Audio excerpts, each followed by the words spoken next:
reaction to Christian Horner being sacked by Red Bull.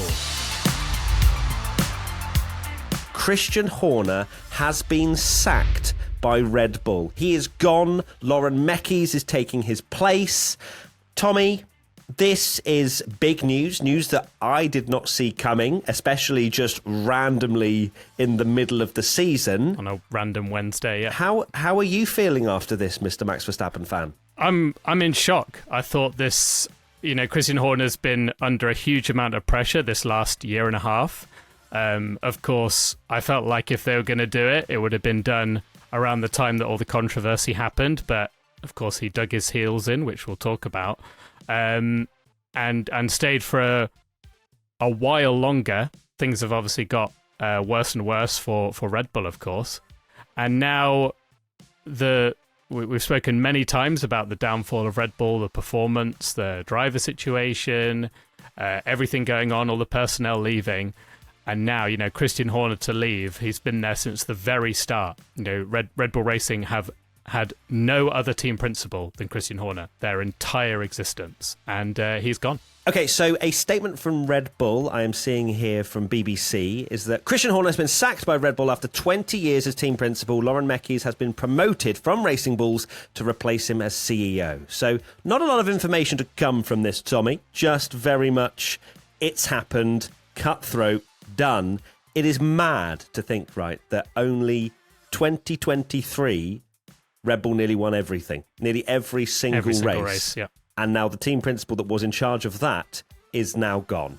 Even this time last year, the British Grand Prix last year, we were looking at Red Bull probably had won pretty much everything between 2022 and that point. And then, as we've said many times in the podcast, the downfall of Red Bull and their performance and everything else going on behind the scenes has been insane, and this is just another moment in Red Bull that's just kind of them being in all the bad headlines, basically. So I guess the first question is, was it the right choice? There's been a power struggle at Red Bull for a very long time. This is not the first we've sort of had any inkling of trouble at the top. Of course, Horner went through that whole controversy last year, and it felt like that might have been the time that he was going to go. Again, like there was definitely a tug of war going on in Red Bull. Horner somehow survived that. Thought, okay, all right, he's locked in for the long term now, and now he's been sacked out the blue. So obviously, whatever has been seen from a sort of public-facing side, we thought, okay, maybe it's calmed down a little bit. It hadn't, and how much of it is to do with just the power struggle? How much is it to do with maybe the direction in which Red Bull are going? How much it says about perhaps their 2026 car and beyond as well? There's a lot of unrest, questions, isn't there? And I think if you're Max Verstappen, I'm grabbing my Toto about that deal. Just wondered, is it still on the table? I think it will be 100% on the table. I mean, was it the right choice? No, it's not the right choice. He should have been fired 18 months ago. Because, let's be honest, one, because of what happened, but two, he, of course, that there was all this chatter, wasn't there, and these rumours that it was kind of, there was a lot of pressure from the Vstappen camp and Helmut Marko and people within Red Bull saying, well, if Christian Horner stays, I'm gone. And Christian Horner's approach, from what we heard, was that Christian Horner was basically going to dig his heels in and say, well, if everyone wants to leave and I'll stay, I'm staying. And since that day, Adrian Newey's gone, gone to Aston Martin. One of the most, if not the most important person in the whole Red Bull stable has gone, who you never thought would leave Red Bull. So that is a huge thing to happen anyway. Jonathan Wheatley's gone to Sauber, and Sauber are now apparently a podium team, which another big personnel lost. And of course, there was all the rumours about Max and Max Verstappen saying, well, if Christian Horner doesn't go, we're going to leave as well, and Helmut Marko's going to leave, and things like that, which hasn't happened yet. We'll discuss that later. But it kind of feels a little bit too little too late. They're already losing their personnel. Their performance has dipped.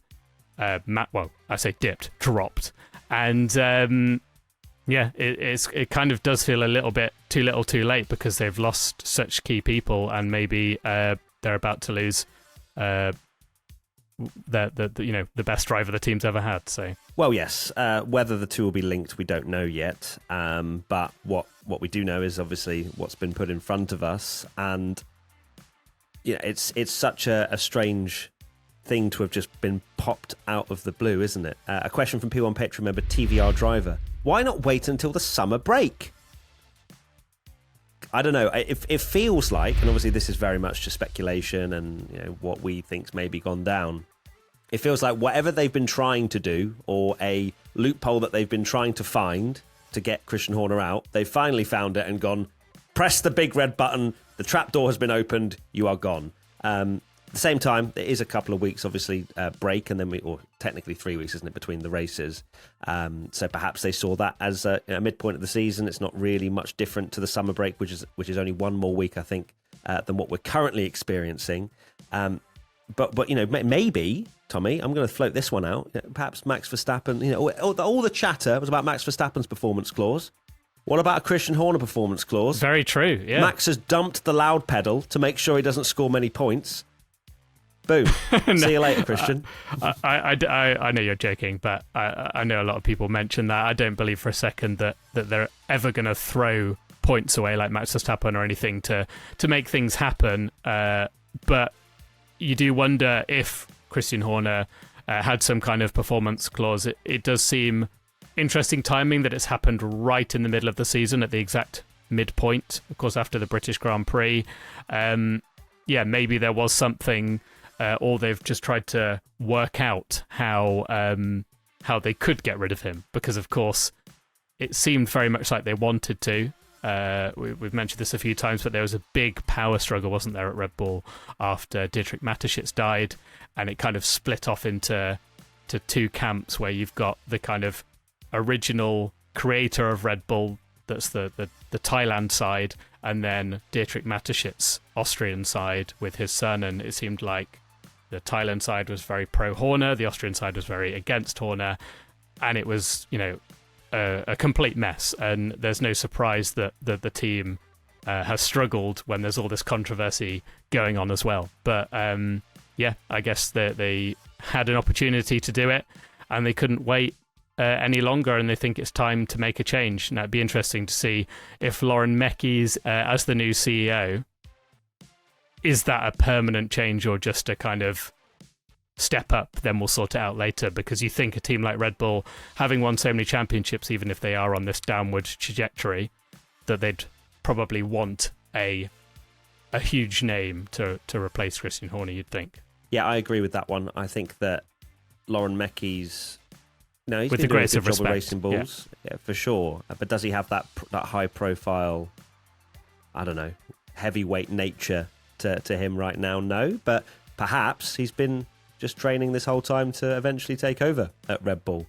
But either or, this will be a bit of a temporary thing, I'm sure. But if he manages to turn around Red Bull and all of a sudden the second car is right up there with Max Verstappen, then perhaps Lauren Meckies was the solution. It wasn't the drivers they needed after all. But yeah, it's going to be fascinating to see what Red Bull do next. We've got a massive regulation change coming up next year. This is going to cause some unrest within Red Bull, and is that something that Max is going to want? Question. P1 Patreon member Charlotte90. Does this mean it is more likely that Max will leave? It's difficult to say, isn't it? Because it's almost like one of the people he didn't really have any allegiance with has gone. So does that change Max's position? Not really. But then on the flip side of that, it does, as I mentioned, cause unrest within Red Bull in general. You need to find another leader that will make everything churn and everything turn, make the cogs turn. That's the one I was going for. There is going to be an element of waiting as well for Red Bull to perhaps get back up and running, and you're coming into a new regulation set where they could easily be behind anyway. For me, I think it looks more likely that Max will leave with this kind of news, despite it kind of going against what it might seem on paper. by the fact that it's not Marco that's leaving. If it was Marco that's leaving, I'm thinking tomorrow Max Verstappen is announcing that he's going to Mercedes. Yeah. So for me, I still think it will make it more likely that Max will leave. So do I. I think this makes me more confident that he will be going to Mercedes now. Even though, yeah, of course, as we mentioned, the Team Vstappen, which obviously includes his dad. Yeah, not me, but yeah, his dad obviously has a huge influence on Max's choices and decisions as well, that he's played a big role, and he's been very anti-Christian Horner from the start. And this could be taken of two ways, in my opinion, of Max Verstappen has already signed or about to sign for Mercedes, and they've gone, well, thanks, Christian Horner, you've ruined everything, you're being fired. Or it could be the Verstappens don't like Christian Horner, and he's like the piece of the puzzle, and might be the only way we can possibly keep Max Verstappen is to fire Christian Horner, and we think that's worthwhile doing. It could also be that. It could also be a complete desperate final attempt of Red Bull to say, look, Max, Team Vstappen don't like Christian Horner. They've got beef with him. They've been very public about it. And same with Helmut Marko in the past. We'll get rid of Christian Horner for you. Now will you stay? Please. Please. I don't know, though. That's not... you can't just sack Horner. Like, you can't just be like, Horner, you are gone. Take care. That just because... Or to try and appease Max. I feel like that's where the lawyers of Christian Horner can easily defend from that. And I think your other sort of scenario there is more viable in the sense of, well, you've lost our key driver. Well, your performance clause has now been triggered, Christian Horner. See you later. You've just lost our star driver. So I can see that being very feasible indeed. A question from P1 Patreon member Tony Soprano.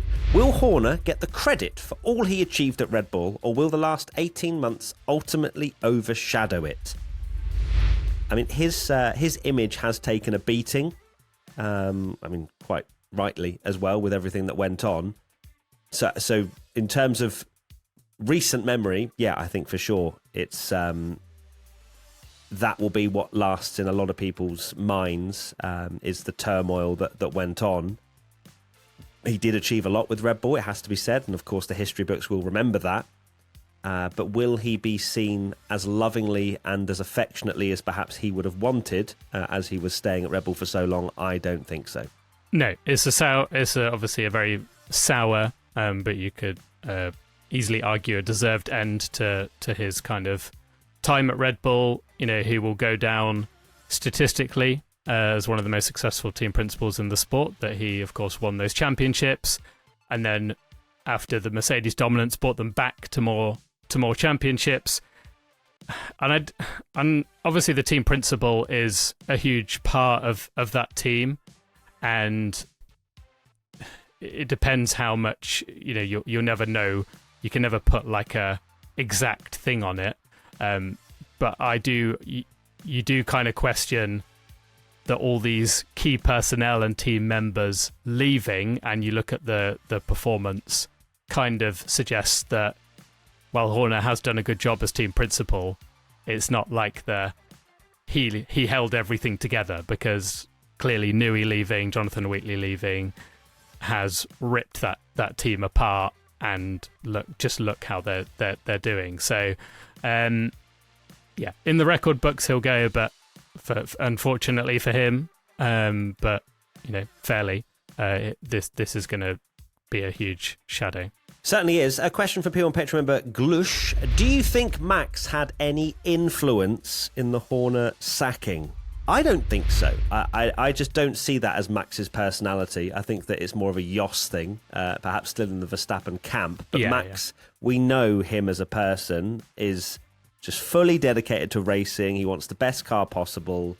Perhaps if he saw some link to Christian Horner's way of managing the team, perhaps he had maybe a few comments to say. But in my opinion, I don't think he was the leader in this charge to get rid of Horner. I just feel like he would have taken a back seat, just happy to be driving the car and to do what he loves the most and let everyone else, because this was a power struggle, as we've said earlier. I don't think this is necessarily a Max-led thing. No, I don't think it is either. There is part of me that thinks that it is those two scenarios that I discussed earlier, that it's either a desperate attempt to keep him or Max is gone. And there's reports in the Dutch media now saying that the chairman and CEO of Mercedes, who's not Christian Horner, but the higher up CEO of just Mercedes-Benz in general, has given the green light now for them to sign Max. A 102 million euro buyout clause apparently is not an issue for Merc. So, and you can see why. Milli? Yeah, they'd do it, wouldn't they? Because it's Max. And I've seen people pose the question online that's like, they pay George Russell this much, and Max they'd have to pay this much, and also this massive buyout clause. Is it worth it? It's like, yes. Unfortunately for Russell, yes. Look at Lewis Hamilton. And the price of... It's not confirmed it's going to be Russell that goes, mate. Well, no, but that's an option, isn't it? Yeah. So it could be Russell and Vstappen. I'd be amazed if it was. Please. I need it. No disrespect to Antonelli. I'd love to see him still in a car, and I think he still has some learning to do, and somewhere on the grid would be great. But just the Russell versus Verstappen. Yeah, it would be insane. I just don't see it personally. I think George will be feeling very nervous about this news. Yeah, personally. He's seen this news like, oh no, Toto, look, I'll take a 50% pay cut. No, honestly, I will. You just, I'll drive for free. yeah, please, just let me. You do wonder. You do wonder how him talking in the press conference about I've not spoken to anyone else is not true, and if it is true, maybe I think start. a George Russell is calling. Today. I think so. But it's insane though. Russell is doing so well in Mercedes. It's not even like he's having a good season. He's having his best season, I think, in Formula One. And the fact that we're even discussing this as a potential is wild. We will, of course, keep very much you up to date with everything that's going on, because we're learning it as you guys are. We had no heads up of this whatsoever, and I don't think anyone did. Question: how likely will Max leave Red Bull as a percentage? Bearing in mind, we did a podcast about 5 months ago saying he's going to stay at Red Bull. I'll admit now that has changed for me. Yes. I don't know about you. It's definitely leaned more in the favour of leaving. No, it doesn't have to go to Mercedes. He can go anywhere he wants. Yeah, Aston. Maybe not Ferrari. Please don't kick out Charles Leclerc. Hamilton and Vstappen and Ferrari. Wow. That would be insane. I think the percentage of him leaving now is 70%. That's what I'm going to lock in as a number. What's yours, Tommy? 90. Ooh. Wow. It's a good job we've been working with Adidas recently, mate, because you can get on the phone to get some Vstappen merch sorted. Perhaps it's even been printed. So there you go. Right. Well, this was news we did not expect to be having on a lovely Wednesday. Tommy, what are your final thoughts after all of this, and how do we go from here? My final thoughts are just can't believe that we are in a situation where Max Verstappen going to Mercedes seems a likely option, or really has huge legs now. I really thought after 2025 everyone was locked in and the grid wasn't going to change much. But as we mentioned, if he does, that we're going to have that exact same domino effect that we saw with Lewis Hamilton, because George Russell, if he's without a seat, he's going to be a very highly sought after driver as well, and then that'll bunch people up, and it's going to be crazy if it happens. Okay, there you go. We've reacted to Horner being sacked. Let us know your thoughts, of course. We will read them, and let's see what happens next. Tomorrow, do we talk about Max to Mercedes? We will have to wait and see. But thank you, everybody, for tuning into this emergency podcast, and we'll see you very soon. Lots of love. Take care. Bye.